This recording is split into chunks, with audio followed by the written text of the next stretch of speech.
Hi, I'm Billy Gwaltney, and this is the CYA Podcast. This show is for the physician who understands the importance of protecting everything you've worked so hard to achieve. Each week, I'll bring you tips and advice to help you cut through the clutter and misinformation and show you exactly what you need to preserve your income and way of life.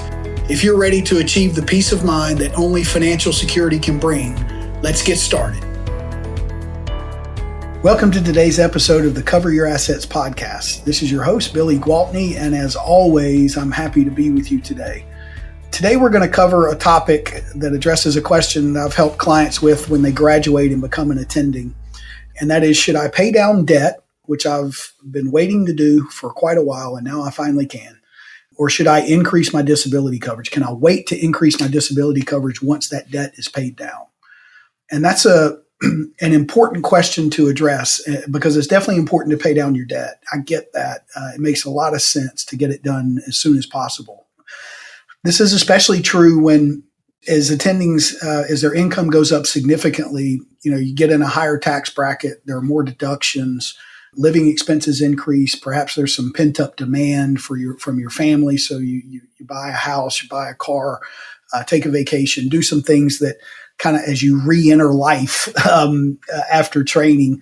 And it's one reason I love working with physicians. I work with over 2,000 across the country. I really admire what you do to get good at what you get good at. And we need more of you, not less of you. So it's admirable to do that. And so it is something to think about because paying down debt is something you want to knock out, especially when you finally have the ability to do it in significant chunks.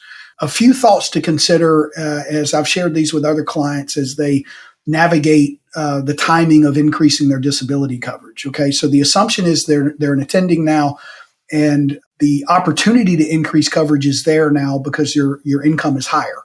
So let's say you had $5,000 a month and you're eligible for $10,000 a month or $15,000 a month, or maybe you've increased to $10,000 and now you're eligible for $15,000.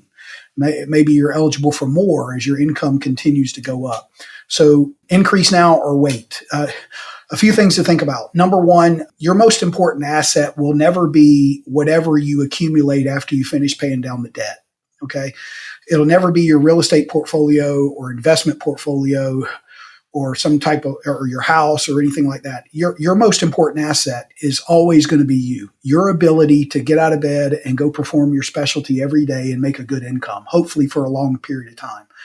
It is vital to fully ensure that as soon as you can. If you build a $1 million house, you're not going to put $600,000 worth of insurance on it. You're going to put $1 million, right? You want to make sure that the coverage is there that's adequate so that if the worst case did happen, you're going to be fully protected. That asset needs to be fully protected.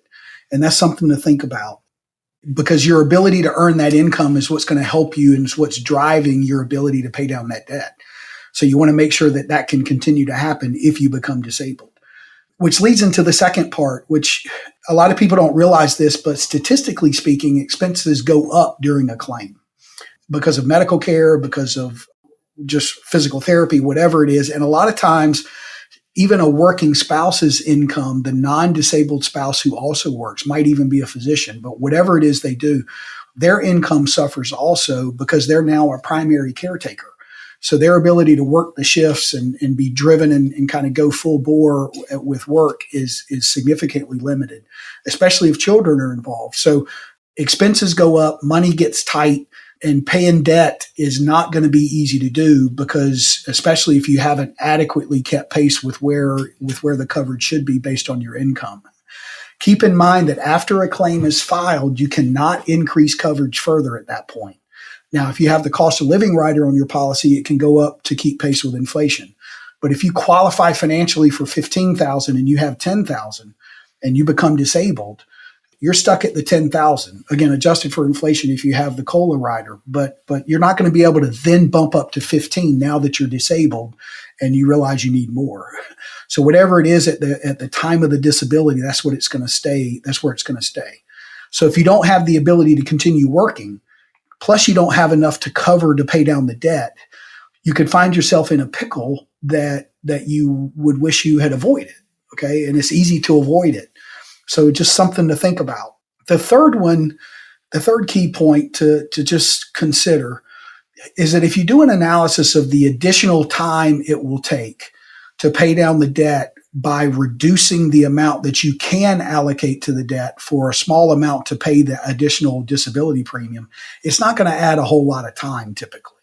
Okay. Now I'm not saying an extra 100 or 200 a month is insignificant. Okay. It's your money. It's not my money. I'm not trying to tell you that you shouldn't care about that. Of course you should.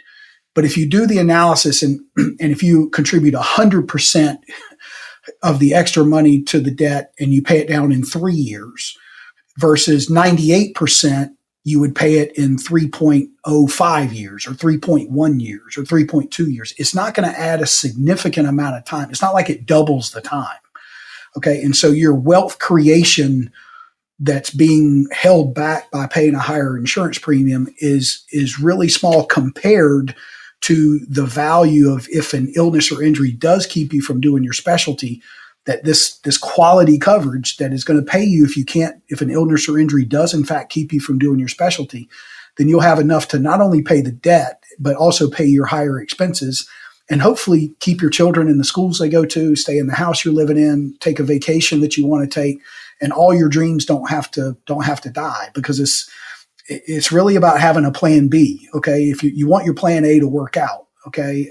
But your plan B needs to be really, really good, because if plan A goes away, then all you've got is whatever you planned for your plan B. Right. And so there are a few sayings that you want to avoid. You don't want to be the person that misses the forest for the trees. Okay. You heard that saying before. People that miss the big picture because of small details over here that they can't get past. Or you don't want to be the person from a financial standpoint that's penny wise and dollar not so wise. The saying actually says dollar foolish, but I don't want to be that harsh. But it's about nickel and diming over here at the expense of a much longer term valuable asset that's being created and protected over here. So it is important to keep that in balance. Now, all that said, I realize that this is your decision. I get that. And I respect that it's a lot of times not an easy decision to make. It might feel painful, but please do yourself the favor, do your family the favor, look at the real numbers. Don't make assumptions that it's going to double the time it takes to pay down the debt, or you're going to have to work an extra 3 or 5 years because you didn't sock away more money for retirement or whatever. Make sure you do a real analysis. How much more is it going to cost to adequately insure you? And what additional time does that take? I think you'll find that in the end analysis that it's much more valuable to be sure you're adequately insured. Because here's the other component. An insurance company will not let you get wealthy off of a claim. They're not going to let you do it. And by that, I mean, they won't give somebody too much of an incentive to become disabled. Okay. So if your coverage amount is $10,000 a month and the insurance company says, hey, based on your income, you qualify for $15,000 a month or $20,000 a month, it's highly advisable to consider taking that, because they're saying that based on their statistical data, which is significant, they know that if you become disabled, you're going to need that full $15,000 or $20,000. They know that, again, statistics, you're going to need it. So if you don't have it, they're telling you you're underinsured. If an insurance company is telling you you're underinsured, they're not saying that just because they want more premiums, because they dread overinsuring somebody much more than they want to gather additional premium. Okay. So they will go out of their way to make sure you're not overinsured if they can help it. And so you want to make sure that if they do tell you qualify for it, it's really wise to consider taking it, because it means you're going to need it. I understand the quandary here or the decision point. I would be happy to discuss your situation. It's always your decision. I just want to make sure you have all the right information that is accurate, and then you can decide what's best for you and your family. Feel free to reach out to me anytime to arrange a conversation. My number is 704-270-2376. Again, it's 704-270-2376. This is Billy Gwaltney. Thank you as always for your time. Until we meet again, we'll see you later.